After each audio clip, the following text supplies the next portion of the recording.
తెలంగాణకు బీళ్లతోని పూర్తి స్థాయిలో ఆనాడు ఎండిపోయిన తెలంగాణకు మాగాణంగా మార్చడానికి లక్షల ఎకరాలకు నీళ్లు ఇవ్వడానికి కేసీఆర్ గారి నాయకత్వంలో 10 ఏళ్ల పాటు జరిగిన ఒక భగీరథ ప్రయత్నంలో భాగమే కాళేశ్వరం ప్రాజెక్టు.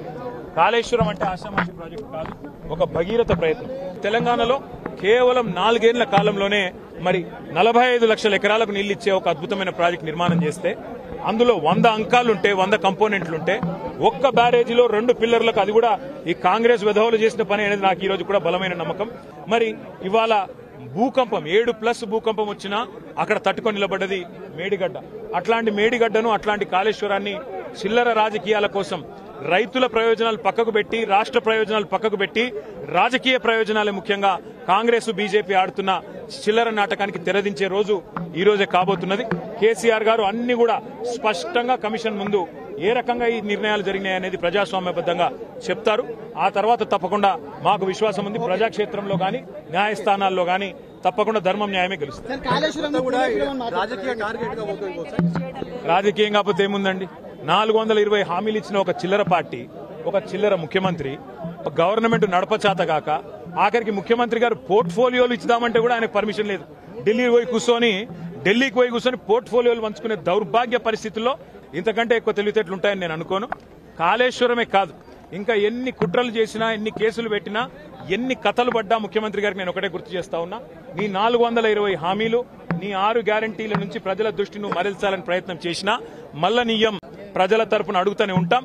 నువ్వెన్ని రకాలుగా వేధించినా నిన్ను వదిలిపెట్టాం, నీ కాంగ్రెస్ పార్టీని బొందబెట్టేదాకా వెంటాడుతూనే ఉంటాం. కేసీఆర్ గారు తెలంగాణ చరిత్ర. కేసీఆర్ ను ఇవాళ పిలిచి అది కూడా ఇరిగేషన్ గురించి మాట్లాడటము అంటే ఇది హనుమంతుడి ముందు కుప్పిగంతులు లాంటివి. ఎందుకంటే కేసీఆర్ గారికి ఉన్నంత క్షుణ్ణమైన అవగాహన, వాగులు, వంకలు, నదులు, చెరువులు, వీటి గురించి, ఇరిగేషన్ రంగం గురించి కేసీఆర్ కు ఉన్నంత అవగాహన బహుశా భారతదేశంలోనే ఈరోజు సమకాలీన రాజకీయాల్లో ఏ రాజకీయ నాయకుడికి కూడా ఉండదు. మరి అట్లాంటిది కేసీఆర్ గారిని పిలిచి లేదు అడుగుతామంటే హనుమంతుడి ముందు కుప్పిగంతులే అవుతుంది. ముమ్మాటికి నిజాలు అల్టిమేట్ గా తేల్తాయి, ధర్మము న్యాయమే గెలుస్తుంది. అల్టిమేట్ గా కేసీఆర్ గారి పేరు చరిత్రలో సువర్ణాక్షరాలతో తెలంగాణను సాధించిన నాయకుడిగా, తెలంగాణను సస్యశ్యామలం చేసిన నాయకుడిగా చరిత్రలో సువర్ణాక్షరాలతో లిఖించబడుతుంది. ఈ చిల్లర రాజకీయాలు పట్టించుకోకండి. 6 గ్యారంటీలు, 420 హామీల మీదనే మనం అందరం దృష్టి పెడదాం. ఖచ్చితంగా రేవంత్ రెడ్డిని, కాంగ్రెస్ పార్టీని తొందరలోనే ఈ చిల్లర రాజకీయాలన్నీ ముగిసిన తర్వాత ప్రజాక్షేత్రంలో బట్టలిప్పి నించోబెట్టే విధంగా కార్యాచరణ ఉంటది. దానికి మీ మద్దతు పలకాలని రాష్ట్ర ప్రజలు. రేవంత్ రెడ్డి అనే ఒక చిల్లర నాయకుడు, ఒక చిల్లర వ్యక్తికి కేబినెట్ అంటే అర్థం కాదు, కేబినెట్ ఎట్లా పనిచేస్తుందో అర్థం కాదు. ఎందుకంటే ఆయన ఆలోచనలు వేరు, ఆయన ఎజెండా వేరు. ఆయనకు రాష్ట్ర ప్రయోజనాల కంటే, రైతుల ప్రయోజనాల కంటే రాజకీయ ప్రయోజనాలు, రాక్షస ఆనందము, పైశాచిక ఆనందం ఆయనకు ముఖ్యం. ఆయన చిల్లర పని చేసి బ్యాగులు మోసి జైల్లో పడ్డాడు కాబట్టి మా వాళ్ళని కూడా కొంతమందిని జైల్లో పెట్టాలనేది ఆయన వికృతమైన ఆలోచన తప్ప ఇంకోటి కానే కాదు.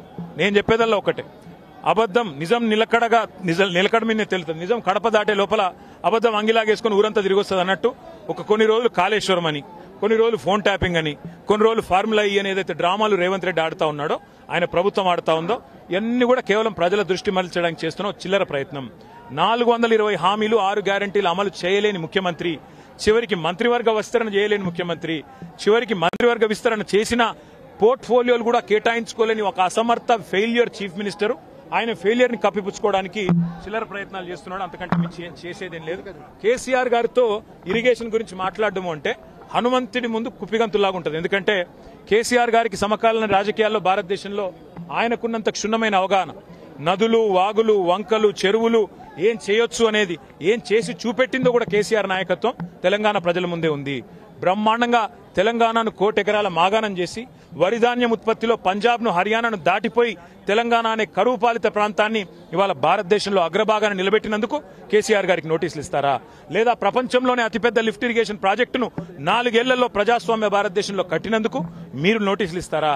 దేనికి ఇస్తారు కేసీఆర్ కు నోటీసులు? అన్ని చర్చలు కూడా ఇవాళ కమిషన్ ముందు జరుగుతాయి. ఎన్ని ప్రశ్నలు అడిగినా వాటికి సమాధానాలు సమర్థవంతంగా మేము చెప్తాము. ఇప్పటికే హరీష్ రావు గారి ప్రజెంటేషన్ తోనే కాంగ్రెస్, బీజేపీ నాయకులు ఫ్యూజులు ఎగిరిపోయినాయి. ప్రజలకు కూడా మొత్తం వాస్తవాలు అర్థమైపోయినాయి. వాడు కొత్తగా చెప్పడానికి గానీ మరి అడగడానికి గానీ వాస్తవంగా ఏం లేదు. కానీ సాంకేతికంగా పిలవాలి కాబట్టి పిలుచుడని నేను అనుకుంటాను. రేవంత్ రెడ్డి వాళ్ళ మామ దగ్గర కూర్చుంటే మంచిది.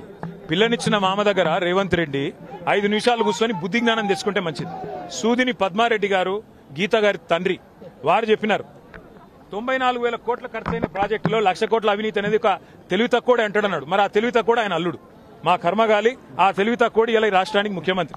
కాబట్టి మేము అనేది ఏంటంటే రేవంత్ రెడ్డి గారు ముందు పోయి వాళ్ళ మామగారి దగ్గర కూర్చొని కొన్ని పాఠాలు నేర్చుకుంటే మంచిది. ఖచ్చితంగా కక్ష సాధింపు, రాజకీయ వేధింపు తప్ప ఇందులో ఏమీ లేదు.